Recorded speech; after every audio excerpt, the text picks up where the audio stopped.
Mesdames, Mesdemoiselles et Messieurs, chers amis internautes, amis de radio et télévision partenaires, merci de nous rejoindre une fois de plus. Aujourd'hui, dans l'interview exclusive que nous vous avons toujours présentée, nous recevons un notable de la province, un homme très connu, un homme politique, mais aussi un député provincial engagé dans la cause, comme il le dit lui-même, la cause commune. Aujourd'hui, nous revenons avec le sujet qui cadre avec la sécurité. Nous allons faire un rétropédalage sur les événements depuis Zoé Kabila jusqu'à nos jours. La situation sécuritaire, beaucoup plus dans la ville de Kalemi, ne semble être pas du coup éliminée. Qu'est-ce qui serait à la base? Nous allons essayer de comprendre autour de tout ça avec l'honorable Alexis Katempa. À tous et à toutes, bienvenue.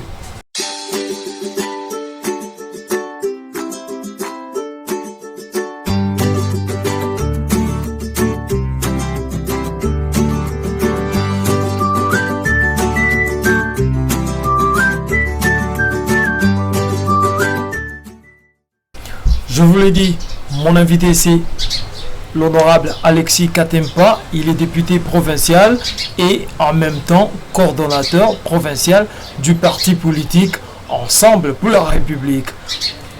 Honorable Alexis Katempa, bonjour. Bonjour monsieur le journaliste.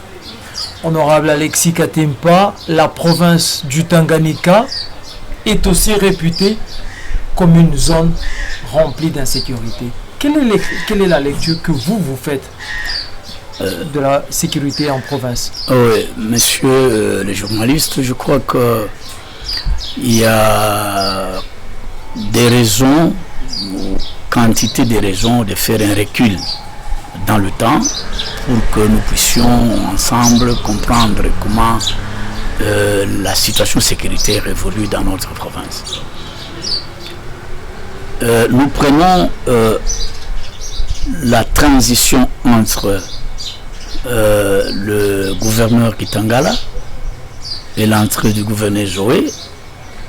Et il y a eu effectivement des étapes très horribles de l'insécurité dans la ville, surtout du Kalemi. Je pense que les gens peuvent se souvenir qu'il y a eu deux moments difficiles. Donc la nuit, on dirait on était dans une guerre. Les balles crépitaient toute la nuit. À un certain moment, à l'arrivée du gouverneur Zoé, nous avons été amenés à faire, même avant son arrivée, une motion orale avec débat. C'était lors de son excellence Kamona, à ce moment-là qui fut le ministre de l'Intérieur, de la Sécurité. On a essayé de comprendre la situation et quand on a fait beaucoup de bruit, on a trouvé que le gouvernement, à l'entrée maintenant de gouverneur Zoé, il y a eu des efforts qui ont été fournis. Il y a eu de plans opérationnels pour qu'il y ait quand même la calmie dans la ville et nous avons constaté petit à petit la calmie était rétablie. Mais quelle était la part de l'Assemblée provinciale dans la réussite de cette accalmie temporaire soit-elle? Oui, parce que l'Assemblée s'est mise. Je crois vous avoir dit que j'avais initié des motions. Motion par deux fois. Motion de orale avec débat. On a interpellé le ministre qui avait dans ses attributions la sécurité en main. Et ça a été fait comme ça, donc l'Assemblée a fait beaucoup de bruit aussi. On a joué sur le gouvernement provincial, et le gouvernement a trouvé solution parce que c'est le gouvernement qui gère au quotidien les affaires publiques de l'État et de la province. Dépasser cette étape, on a trouvé encore la transition entre l'entrée de le gouverneur intérimaire Samba. Il y a eu encore de problèmes. Donc, à ce moment-là, on a trouvé, ils ont commencé à changer le mode opératoire. Ce n'était plus de balles, de fusils. On commençait maintenant à utiliser des armes blanches. Et on entrait dans des maisons, on cambriole, on essaie un peu de blesser les gens, tout ça. Et ça continuait. Nous avons fait encore du bruit et tout ça. Et je crois que le gouvernement a fait quand même quelque chose pour qu'il y ait la calmie. Mais ce n'était pas vraiment totalement maîtrisé, mais au moins on commençait à compter par... c'était sporadique. On peut passer même 5 jours ou bien une semaine, et puis vous attendez que par-ci par-là.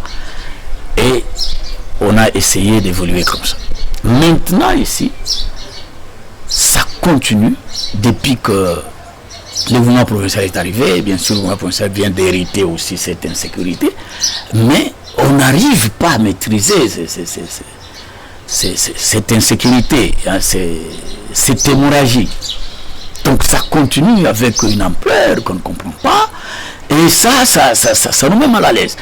D'autant plus que lorsque nous avons suivi à Kinshasa, on a posé au numéro 1 la province, les problèmes d'insécurité dans la province, mais la réponse c'était une négation pour dire que non, ça n'existait pas. Vous voyez, à partir de là, maintenant comment voulez-vous que les gens puissent s'intéresser à cette situation? Parce que la sécurité doit être gérée et au niveau national et au niveau provincial. Donc il faut qu'il y ait cette synergie, cette combinaison, cette conjugaison pour arriver à trouver des solutions. Parce que même à l'époque du gouverneur Joé, bon, les gens, s'ils ont de bonne mémoire, on a vu le chef d'état-major adjoint qui s'occupait de logistique, tout ça. C'était le général Ami Sitangofo qui était venu ici et qui a placé même les militaires dans le point chaud. Et on a fait à peu près 2 ou 3 mois comme ça, les militaires étaient ici, la patrouille mixte, tout ça, et on a semblé maîtriser la situation. Vous voyez que c'est au niveau national déjà que les gens ont pris la chose en main pour aider la sécurisation de la ville. Je crois qu'il en est de même si l'exécutif tombe comme ça.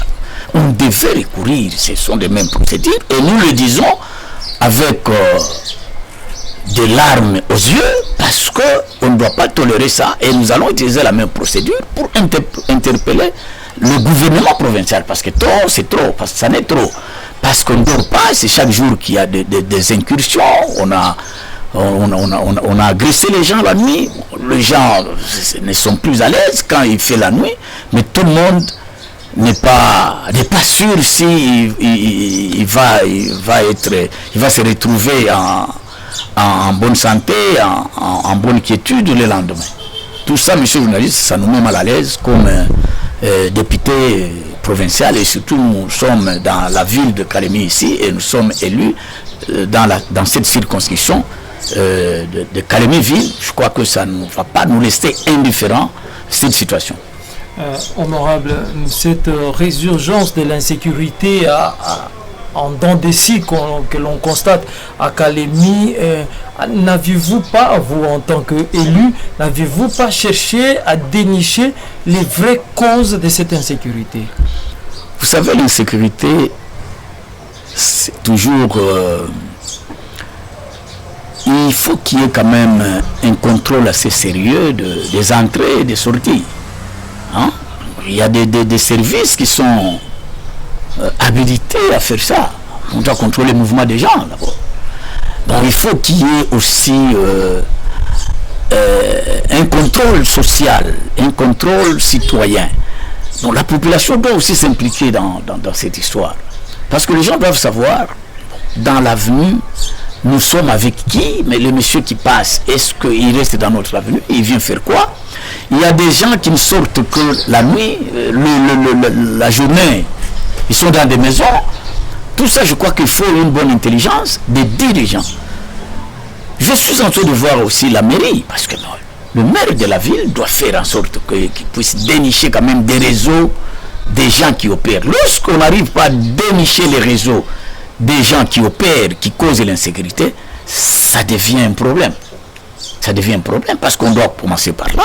Donc, il faut quand même, c'est la ville de Kalemie, le maire doit s'impliquer, les niveaux provinciaux aussi doivent s'impliquer pour qu'ils puissent conjuguer avec la population. La population doit s'impliquer aussi parce que l'insécurité c'est comme une épidémie.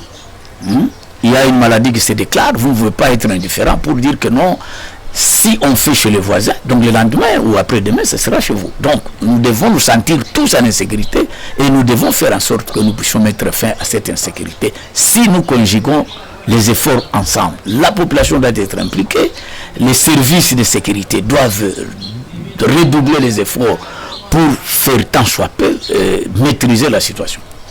Honorable, pour chuter avec vous, avec cette situation sécuritaire, spécialement de la ville de Kalemie qui inquiète, la ville enregistre déjà en ce début d'année 2023, on enregistre déjà quelques cas de vol comme vous l'avez épinglé. Et vous, en tant qu'élu, qu'est-ce que vous comptez faire à votre niveau pour contribuer, n'est-ce pas, à l'étouffement de cette insécurité? Oui, je crois que la seule arme que nous possédons, nous, comme députés, c'est d'interpeller l'exécutif provincial. Et ça, on doit le faire sans embâche. On doit interpeller l'exécutif provincial pour qu'on puisse expliquer à la population pourquoi ça ne s'arrête pas. C'est ça notre rôle. Donc on ne va pas aller en dehors des missions qu'on nous a assignées. Donc c'est ça notre mission.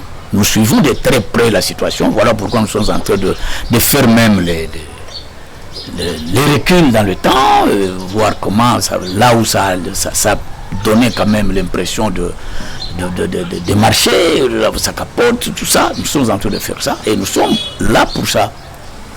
Honorable Alexis, merci. C'est moi qui vous remercie, monsieur le journaliste.